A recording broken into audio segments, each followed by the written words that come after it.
He's very anal about stuff. All right. Let me start it? Go for it. Okay. Hey guys, welcome back to Under the Sun podcast. Today, we're just going to talk honestly about our favorite things of 2020 and kind of the positive out of a fairly negative year for a lot of people, but I think we had actually I think it had the capacity to be incredibly negative. That's true. You know, for sure. It's a better way to phrase it. Good job. Yeah. But I think that you and I both walked out with the decision to not let it be that way. Like, what are some ways we can be positive in it? Yeah. Yeah. Do you want to start? Okay. So I think one of the, most positive things I think that I loved and really enjoyed was the fact that, like, my side in terms of extended family, like my mom had a pool and everybody else was shut down during the summer. And so, like, we were at my mom's pool all the time with all the cousins. And I know my kids are like, one of the best things was just being with their cousins all summer long, that we were just at the pool all the time. So that, I think, in terms of COVID, you know, I don't know, should we say COVID? Will we just say the 2020? I'll bleep it out so that we don't get censored. But I feel like that was like one of my kids' favorite highlights. Yeah, for sure. Was that they just felt like they saw their cousins a lot. And my husband's side too, for sure. It just, you know, we just saw a lot of extended family, which was cool. Well, I wouldn't say this is one of my favorite things, but you could also say no to people. Yeah. And then not really feel like you have to give them an excuse. Just be like, oh no, ooh, COVID. And that's my introvert side of like, oh no, I'm so scared. Ooh. But really, I just didn't want to hang out with you. But yeah, you know. Yeah. And I think it's so great. I felt like there was also this, like, do I really want this? Like, just that reevaluating of like intentional about your life. Yes, I think intentional. I feel like intentional has just been like my word for like the last like year and a half. Like, it is thinking things through with intentionality. And 2020 was easy to say no to things because you had a reason not to. But then at the same time, for things we really wanted, most of us still found a way. Oh yeah, we still did lots of things that we weren't supposed to do. But like, for me, as a person who, when someone asks me to do something, I usually have to like give them a really long explanation of why I'm saying no.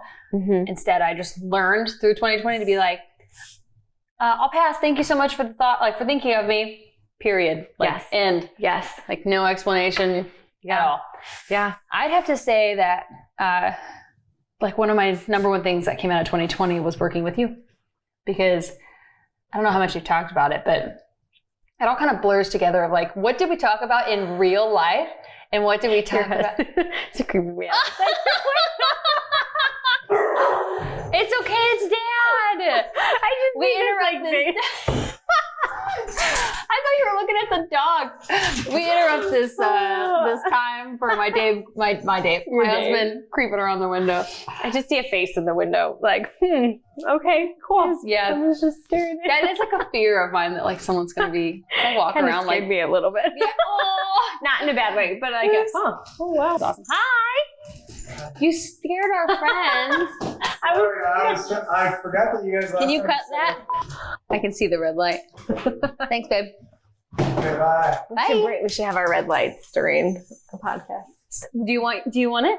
No, but like we should like have our matching ones. Do you have two?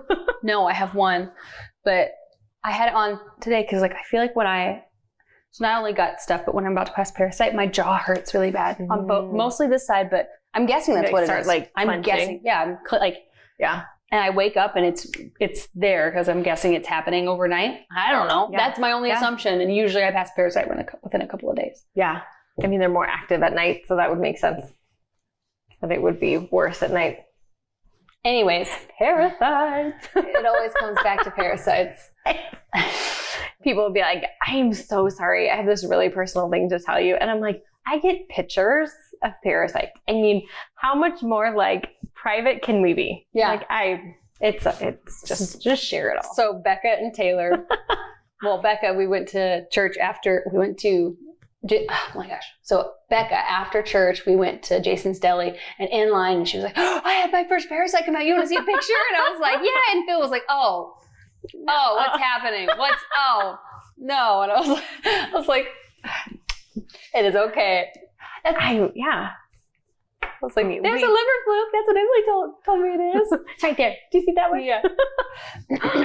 This should be a whole podcast of poop.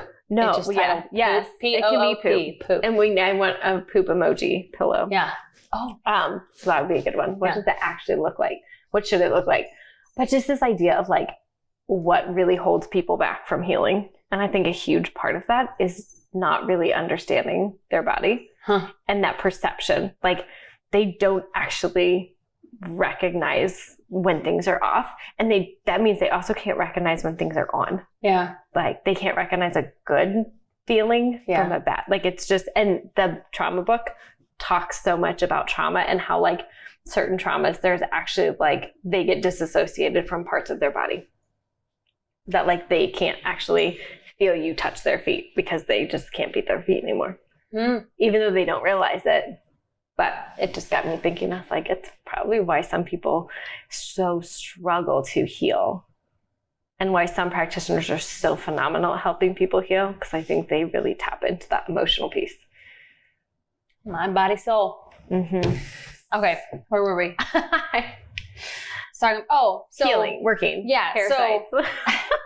So right at, the start of the pandemic, I was like kind of relieved, really, truly, because I was working full-time at a production company. I was working part-time at a church, and I was touring a lot. I had a lot of shows. Mm-hmm. And when the pandemic hit, I was like, oh, thank God. I can relax just a little. Yeah. Never to be like, oh yeah, I'm going to get unemployment. This is great. I can be a leech. Sure. It was never that. It was like, I have no choice but to stop, because otherwise I would have never stopped. I would have never been like, I feel like I'm in tune with my body. I always have been. Mm-hmm. But I lived with the motto of like hustle and grind, like you'll sleep when you're dead. Well, no wonder I don't feel good. I'm exhausted. Yeah. Like because I'm not sleeping, but that's what I'm supposed to do. Yeah. Yeah. Well, I had the mentality of like, the only way I'm ever going to make it in the music industry is if I kill myself to get there. Like if I'm the one who is sleeping the least and putting in enough of the hours, but like I only had so many hours in the day after full-time and part-time job. Anyways. Yes. So pandemic hit, and I tried for a couple months to like do my own research, which didn't go well because I'm a skim reader and it doesn't go great. Yeah. And there's a lot out there, which just gets confusing. Yeah. It's overwhelming. It's like, so what do I go after first? And I do feel like it was like a God nudging of like, hey, like relinquish control and like hire Emily. Cause like we had no money at that point to throw at it, but I was like, Dave, I feel like trash. And at that point, like my acne had gotten super bad and I felt like trash. I couldn't go a day without taking a nap. After I told Emily the other day, I was like, one of my goals when I was working with her was after a show, I'd be spent for like 3-4 days, like emotionally and physically, like my feet would swell. I'd just be spent. And I was like, that was one of my goals. I want to look back eventually someday on those goals, but hired Emily, was like, please just tell me what to take. I'll do whatever you want me to do. And got myself feeling better. She got me feeling better. And that was probably the best thing I ever did. And also in 2020, because that's a positive. Because it was bad. I'll put up pictures if you're watching on YouTube. It was not pretty. And it was not getting any better with what I was doing. Yeah. I tried changing my pillowcases. I tried different Hyrum skincare products. You know the Hyrum guy? Mm-hmm. I tried that. I tried anything topically that I could. I even did like a juice cleanse for like 3 days and nothing was changing. But working with Emily, I feel like it was within like 2 months, my skin was like drastically better. Yeah. And I just felt better, which we can talk about this some other time, but when you're not completely drained and I like to say dead inside, when you're not dead inside, you can be so much more giving and kind and gracious and encouraging to everyone else when you're not so like locked in the box of like, I don't feel good. No one understands that I don't feel good. I'm only 20. I was 27, right? Yeah, I was 27. And so people are like, well, you're so young.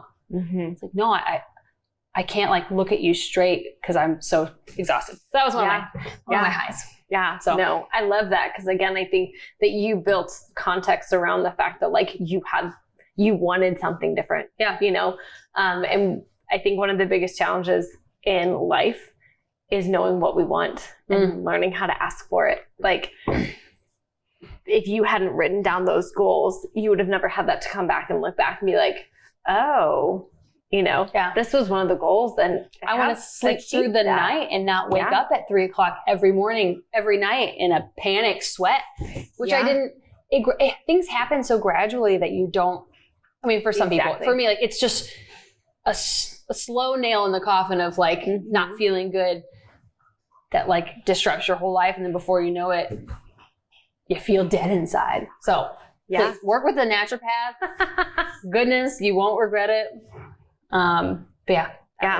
Plus it brought us closer together. It did. I feel like it opened up a lot. Yeah. For us, right? Yeah. Just like, I mean, look at us now. We're here now. I started a podcast together. Yeah. I love it. And I think it's hard for me sometimes to explain what I do because people don't understand. Like, well, you're not a doctor though. I'm like, I know, but I think I have a lot of knowledge. You do. And I've been to lots of doctors and they just were like, oh, you don't feel good? Well, your numbers, everything seems fine. So do you want some antidepressants? Do you need to go to a psychiatrist? Yeah. Well, maybe it's your hormones. Let's put you on birth control because you should be on birth control because you're married and you don't want kids. I'm like, no. And I fired them all because I was like, you're fired. You're not getting to the root cause. And I love the look on doctors' faces when you fire them because in case you missed it, something I'm passionate about, you can fire anybody you want. Just because they're within your network doesn't mean you have to go with them. Yeah, that's something. I agree. And I hear lots of friends, lots of women who have had babies and like, the doctor won't let me do this thing. And I'm like, fire him. Something you don't want to do. You don't got to do it. Fire him. You're paying him. He's doing it. No. Yeah. Fire him. Yeah. And or that is in a lot of worlds to some degree, right? Yeah. Yeah. I mean, you do get to choose that. That's awesome. I love that. I love that you feel so much better now. Yeah. Just took life shutting down a little bit. Yeah. I feel like I have several. I would say and we don't have to go into this a lot, but like my family started camping, like tent camping, which is something that I didn't realize it wasn't a regular thing. No, it was something like on my husband's radar for sure. But we hadn't really like dove into it. I did not grow up camping. And so when it was like everything shut down, but you can go to a tent, you can be in a tent in a campground. Yeah. And it was like the best thing ever. So my husband had been camping with my son before. And again, we could probably do a podcast just sharing just my son's story. We have to do that. Yeah. Oh my gosh, my dogs. Please ignore the dogs. But just so much of my son, there can just be like environment is a really big factor for how well he behaves. And he's seeing it so much better now. But even last year, like there were still times where it was like, oh my goodness, it's just hard always to be on trips or vacations and like things have to be a certain way or, you know, I'm not always sure how he's going to respond. So it was one of those moments too of being like, he is absolutely like in his element, his best version of him when we are in the woods, when we are sleeping in the woods, when we wake up in the woods, like he absolutely, like it's just the best version of him to the point where like he said recently, he's like, we have not gone camping for a while. This is like a month ago. And he's like, Dad, I know I am my best me when I'm out in the woods. Like I need to go camping. Good but yeah, him identifying that as like an 11-year-old being like, I need to be in the woods, which is something, it's probably grounding. It's really what he's needing, right? Right. Well, funny that you said that. So here's another fun, like grounding, being close to the earth and having that natural magnetic charge that we get from being close to it, which we're just not. And then, you know, being close to water, you have just a whole other level of that. But when we went camping for the first time ever, like me being on the ground, you know, in Michigan, really close to Lake Michigan, like deep in the forest, and I had to pee like 5 times the first night. And I was like, what in the world? Why do I have to? And there was like signs for bears and stuff. So I was like, oh no, I'm going to get attacked by a bear in the middle of the night. Like I have to walk like, to this little like vault toilet, like way down the lane here. But then later I was like, I bet it's because I was sleeping on the ground. And like, that was like getting my body to just be more energized. And then my lymph was all flowing, and where's it going to come out? Well, I'm just going to go to the bathroom an awful lot. But it was just amazing. So I think for sure. That's awesome. Having that, like, we camped a lot. We camped with you guys, which was super, super Which we need fun. to do again. Yes.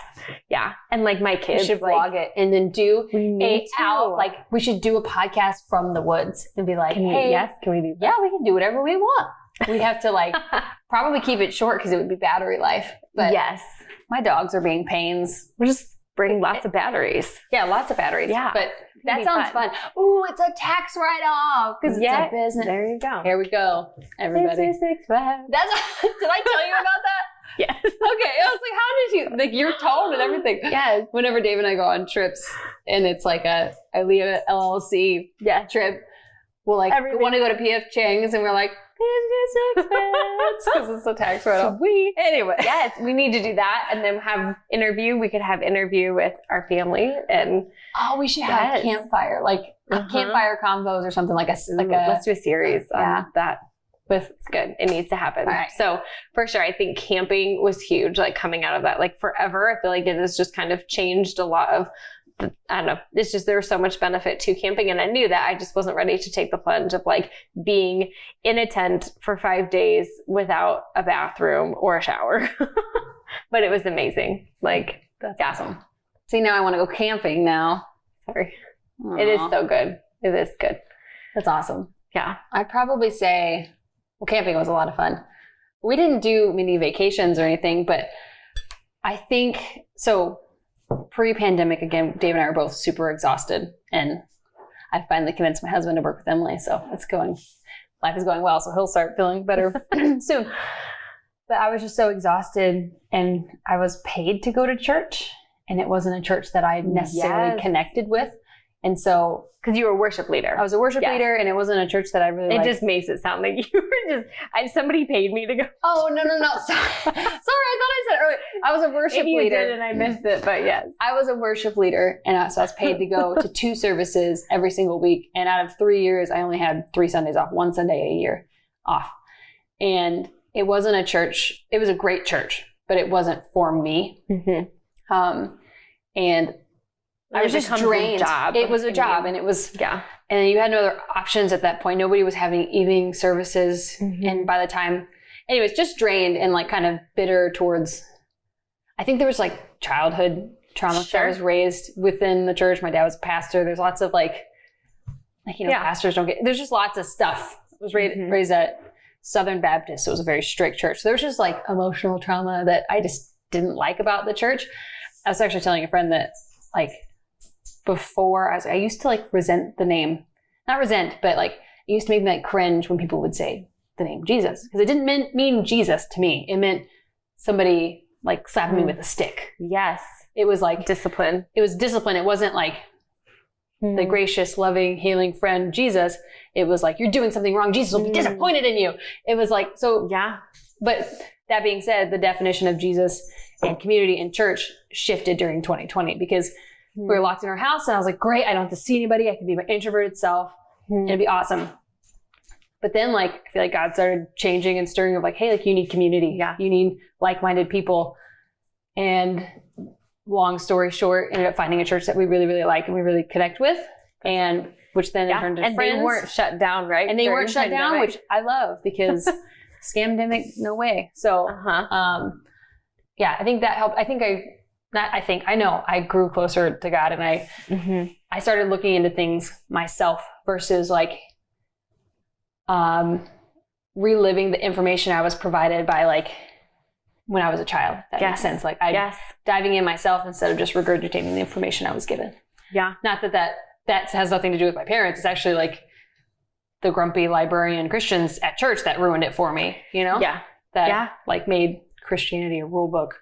Which there are rules you need to be within, but I think within pastors' children seem to come under such scrutiny from members. Like some reason that people think and I don't know why, but old ladies come to mind. Seriously?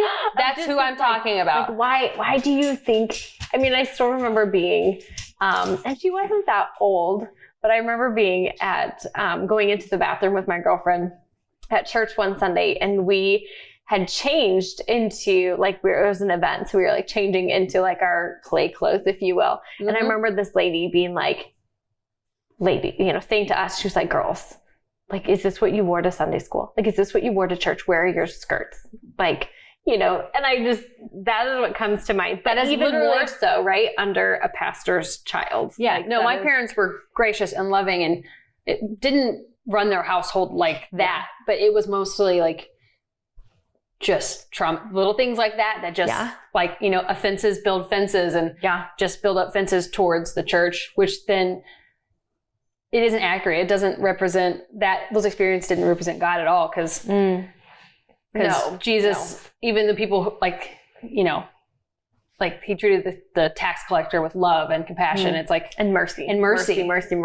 Yeah. And so, it was just a really healing year of Dave and I both. That is awesome. Finding a church that we both like is a miracle in itself. And us not being involved for the first little while. We wanted to be intentional, because we both are musical and we're both techie, mm-hmm. and usually we always get roped into doing something, and then we do this, it turns into being a laborious thing of it's because people need us, not because they appreciate us, kind of thing. And right. So it was when it reaffirms.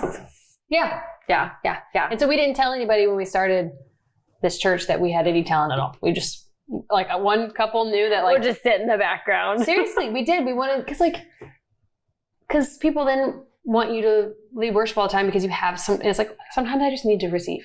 Right. And that was where we were at for the first 6 months. We're just here to receive, mm-hmm. and then now we're involved and we do the things, but it's because we're called to do it, not because you decide that. Now it's out of community that you do it versus obligation. Yeah. So that's awesome. Yeah. That was an awesome. I think to go along the lines of what you were saying, I feel like I had so much of just depth during 2020 also, right? I think it felt like so much of my life and my beliefs and what I held so true were so under attack in 2020. Between, our kids were homeschooled, so that didn't change. My job and my husband, we all still went to work. So in that sense, things didn't change a whole lot. But I feel like whether it was kind of my holistic background or my faith or, my kids and being homeschooled and those choices. And then my husband's a police officer. So I feel like there was just so much heaviness. And there was this moment of I'm either going to get sucked into this and I don't know if I can get out, or God has to be bigger than this. And my dad, I hated it. He would I'd have a really sore attitude in high school, and he'd be like, happiness is a choice, Emily, happiness is a choice. And I'd be like, stop it. Don't you think I want to be happy? And some of it was just me being super sick. And I think parasites and all that stuff, can have a huge impact on depression and other things. But I feel like I had my dad in my head last year, right? Of it is a choice. What are you going to choose? Mm-hmm. Are you going to choose to go deeper into me, into something that is that rock and that foundation? Or are you going to get swept away by the waves of this world? Because it changes every week. Every week there was, and I mean, whether it was social media or in real life, I did feel like I lost friends. There was loss because of where people stood. Not even your choice. You see, you post something and they're like, oh, you're opposing my views, my beliefs. So. And even just my husband's job, I felt like all of a sudden was a point of people being like, well, I can't be friends with you, kind of thing. And that is, again, that decision. Am I going to get swept away by all of this, or am I going to hold fast? I was reading a Mark Batterson book, and he talks about how if you see a friend and you're like, hey, let's do coffee sometime, and you just say that every time you see them, what happens? You probably never actually get coffee with them. But if you say I will meet you at this point on this day at this time, guess what happens? Like you show up. Yeah. And he's like, if you want deeper depth, you need to set that time aside. So I was like, okay, Lord, in this chair from 5 a.m. to 6 a.m. every day is my coffee with you. And so I would wake up. And I mean, I'm an early person anyway. But some days were really, really hard. And I swear, like I would wake up, and I still do. Some days I still struggle waking up, and the alarm has to wake me up. But there was such a long season of just the Lord waking me up every day at 5. And I'd like take my red light and I'd like go fall on this chair and just feel like, Jesus, I don't even know what to say today. Some days are just heavy and I'm tired, or some days are just, I just need you to come. And I feel like that projected into starting in December and then coming into this year, just so much immense deliverance in my life. But I think so much of it was the foundation of last year being like, do you want to know me? And do you want to be swept away by all of this? When everybody's freaking out on both sides of all these different conversations. And I would get like, I am a non-confrontational person in a lot of ways. And in other ways, I am very like, I won't back down. Like I will fight. I don't care if I offend you or not. And I feel like there was just so much of that. And I didn't want, like in the end, it was like, but what are you speaking from? Because speaking from a place of love into people's life and speaking from a place of hope is just so much of a better outcome. But I didn't feel like I could do that unless my roots in him got deeper. And so I would agree. That's awesome. It was, and again, it set the precedent for what he has been bringing and brought into my life starting, in that December until now. And even with that, I don't even know if you and I have talked about this. So I had a friend probably 3 years ago approach me about Organo King coffee twice. And both times I was like, nope. Like I don't drink coffee. You drinking it. Yeah. Oh, okay. Like, hey, would you like to try this coffee? Would you like to? And I was like, nope. I don't drink coffee. My body can't handle the caffeine. I don't do well with it. And then fast forward, right, to like, I'm growing in depth. There's all these things. And I just really feel like the Lord is like just kept bringing this up. And I was like, okay, like I will try this coffee. I don't do coffee. And so probably around like somewhere between November, December, I tried it. And then I immediately was like, this is amazing. My husband, who works thirds, was up to like 7 cups of regular coffee in a night sometimes more, sometimes less. It would just depend. But I would be like, you have to stop drinking so much coffee. And he was loving the Organo coffee. And I was like, okay, this is better for you. So anyway, I joined. And then even with that, I would say an amazing thing that came out of 2020 was just finding even more like-minded practitioners and Christians within this community of Organo coffee. Yeah. And like that, like I've seen it moving into this year of just how it's different, right? Like listening to his voice and being like, it's a coffee, but it's become so much more at this point. Well, really, it's getting back to the root of how it was intended to be, getting back to more holistic, like the way you think God created things versus like, regular coffee that brings you anxiety and stress, which then like if you're stressed, then usually you're more fearful of the things that are happening around you. And it's getting back to like the root of how God intended us to live. Yeah. Yeah. That's awesome. Yeah. As you were talking, we need to talk about this further off camera, but I have like this line of a song that like, in the morning when I rise, give me Jesus. When I cannot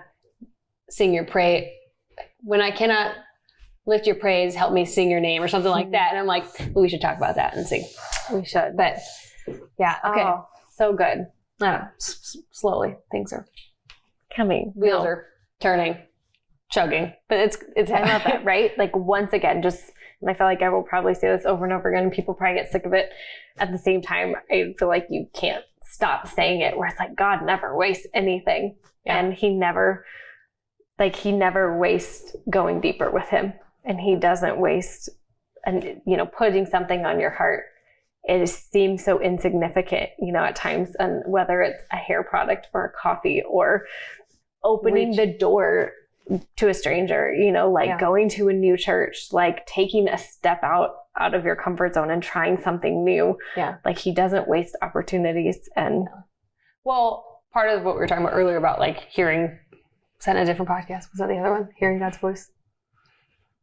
I don't know. Yeah, that was the end of the last one, but you can bring it back. So in a previous podcast, we talked about like hearing God's voice. And one of the things in 2020, because like there were moments of like, oh, it's kind of lonely. Like even though, you know, my husband's there, still saw my family as regularly as I usually would. But it got like lonely sometimes. And like I would, like my thought of when I was lonely or like somebody's name would come to mind of like, hey, text your sister or text this random person you haven't talked to in like 4 years and be like, hey, just thinking about you. Hope you're having a good day. I don't know if it helped, but like you never know what someone is going through or I had a way to tie that around and I can't remember anymore, but yeah, just listening to and being open to it. But yeah. Do we do one more and end? What's the count? 1, 2, 3, 4. What? I don't know. Do you have another one off the top of your head? I guess just a short one of like, I got to spend a lot of time with my husband, which I like. A lot of people, like just last night I was talking to a guy and I was like, I'm sad because my husband got a different job and he's going to be going into the office full time. And I was like, I'm really sad that I won't like, see him in the afternoon, like, because we'll randomly like bring each other coffee and then talk for like 5 minutes. And then there's just like a little interactions during the day, even though we work from home. But he's leaving. He's going back to like regular work now. And I'm like, I like 2020 because we got to hang out a lot because we're friends. But that was a great thing about 2020. I think a lot of people struggled. A lot of divorces happened in 2020, but I think a lot of people also got stronger. Yeah. I think you reconnect with people. You become friends with the people in your home. Yeah. Who you kind of forgot that there was that friendship. Yeah. And again, I think that we all have the ability to choose actual real life community. And I think we chose, like, there's that ability to see all the awesome things that happened and choose joy and choose growth. Where unfortunately, I think we've both probably met a lot of people who didn't have that experience. Yeah. You know? I think I have a theory about 2020 that people were just attached to their phones or to their screens the whole time. And I went through that season of like where I did like a month of TikTok where that's like all I did. It was like I take my supplements, I took naps, and I scroll on TikTok. But it left me feeling super empty and desiring more connection with, because like my husband's amazing, loves me in so many ways. Sure. But there's only so many needs he can fill, if that makes sense. Of like, absolutely. Like there's words of life that you can speak into me that like don't quite mean the same thing from him. Like, I don't know. So yeah, be in your phone for a little while, but go out and find real people to connect with, real change. I had a thought when you were talking earlier. I was like, our slogan needs to be like get rid of your parasites or something, like some kind of catchy slogan about like, all right, this is a wrap up, get rid of your parasites. And remember, everything comes from parasites. Yes. The root of everything. Yeah. It's trauma and parasites. Just remember, I'll think of something snappy of like, just remember, kids, get rid of your parasites and your life will be better. Have a nice day. We'll work on it. We'll perfect it. We'll do like an Instagram poll or something. There you go. Something. Yeah. Something snappy to say at the end. But yeah. Okay. Thank you guys so much for being here. Any final parting words? Yeah. No, I would say we would love in the comments, let us know what are some of your favorite memories from 2020. Yeah, definitely. That's great wrap up. Good for you. And also, like, we'll take requests to a certain extent of like what you want to hear, because pretty much Emily and I are open books. Some people share, I'm pointing to myself, too much. But if you have requests, leave it down below or let us know something positive that happened to you in 2020. Share this with a friend, because we're still new to this podcast and we could really use your help kind of getting the word out there. So we'll see you on the next episode of, we need like a song, Under the Sun. We'll let you do that. We'll see you next time. Bye, guys.